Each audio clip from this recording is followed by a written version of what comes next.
Hey guys, it's Kim. So I'm going to just give you a quick, brief tutorial on how I made this mask for a swap over at crafthappens.ning.com. They're really, honestly, they seem a little intimidating, but they're really not. They're very easy. There's two ways you could do this. This one here, this mask, I printed off of our downloads on the site.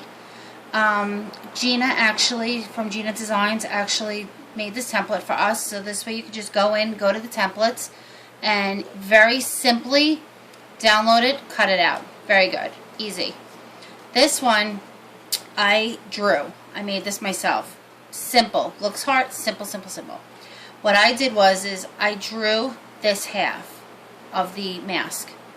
I drew this part first to the point I wanted to, and then I made the eye. Then what I did was I just took the piece of paper, I eyeballed it, folded it in half, and I cut on the line along the pencil line. And while it was still folded in half, so the eyes matched up perfectly, I took the X-Acto knife and I went right around the eye while the eye was still folded. And this way, when you opened it, see, here's it folded, and here you go. Perfect, perfect template. It's simple, easy, and it fits. So for this demonstration, I'm going to use the one that is printed off the template from crafthappens.ning.com. So what I did first was I took the template and I traced it out on a piece of pattern paper. So I used because you have the three choices of Halloween. You have to do one Halloween, one steampunk, and one choice. So for this demonstration, I'm showing the Halloween one because that's the mask I have done in this style of mask. So what I did was I put it on the back of the pattern paper. I put it down. I traced it out. Traced out the eyes. Took off my template. And then I cut around here, the whole mask, I cut around, and then I used my X-Acto knife and I cut out the eyes. Because I think if you start folding this to cut the eyes out, it's going to like have creases in it and it's not going to look too neat. And they're really, really pretty. I mean, I'm obsessed with them right now. So what I would do is just cut it out and whatever. Then to make the mask sturdy, this is, I don't know if you guys could see, it's a medium weight chipboard. Gina actually sells this an 8x11 sheet of this medium weight chipboard. So I took my template. Actually, yes, I took the template. I took the template and I put it on there. Again, traced it out and the eyes. Cut this out. Now, because this is a nice heavyweight chipboard, it was not easy to cut. I will tell you that now. Then the X-Acto knife, which I had to go over, I think it was 3 or 4 times just to get the X-Acto knife to go through without it looking choppy. Then once this is cut out, you take your piece. You could put glue. Make sure that you use a good glue. Don't make something that's going to be all globby and coming out. Do not use hot glue. It will not stick right. It won't be flat. Try to just use like Scotch Quick Dry or Aleene's Tacky, anything. And then just on the edges, around the edges, I used score tape because I want it to stick. I don't want it coming off. So, and then once you're here, your adhesive, you take it, you line them up properly, and then you hold it down and glue, right? So then you're done, and you have a piece like this. Pattern paper on this side, chip that side, okay? So now once you're done this, it's going to be all glued, and now you can embellish.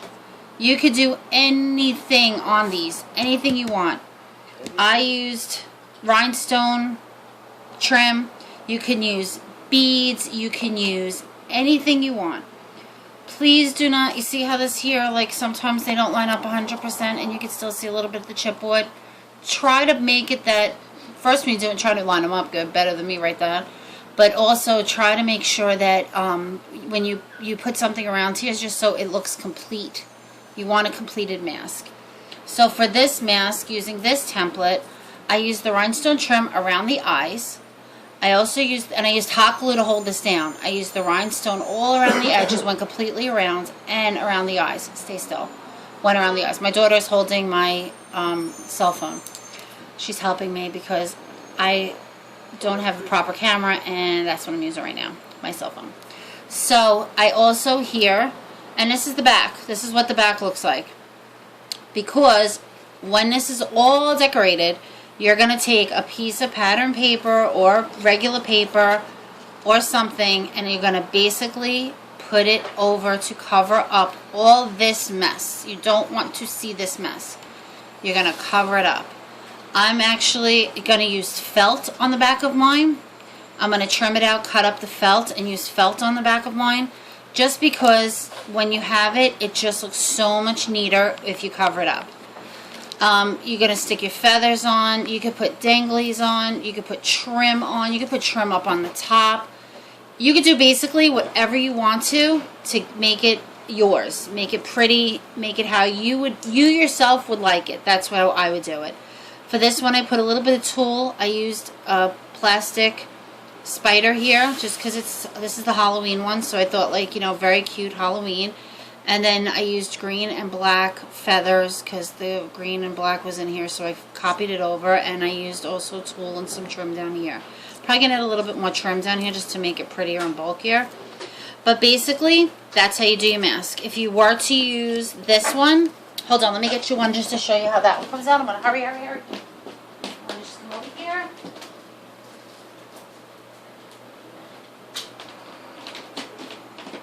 See, you guys, it's basically the same deal. The back still is not finished.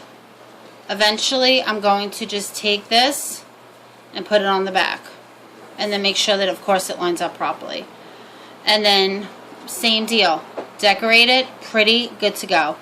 And all I did was trace this on pattern paper, and I traced it on the chipboard. And I just used different embellishments. This one has no danglies hanging down, but this is my little Twilight one. My little Twilight Halloween one. Alright, so I hope you guys enjoyed the tutorial. If you have any questions, please message me or leave a comment, and I will definitely get back to you on it. Thank you guys for watching, and have a great night.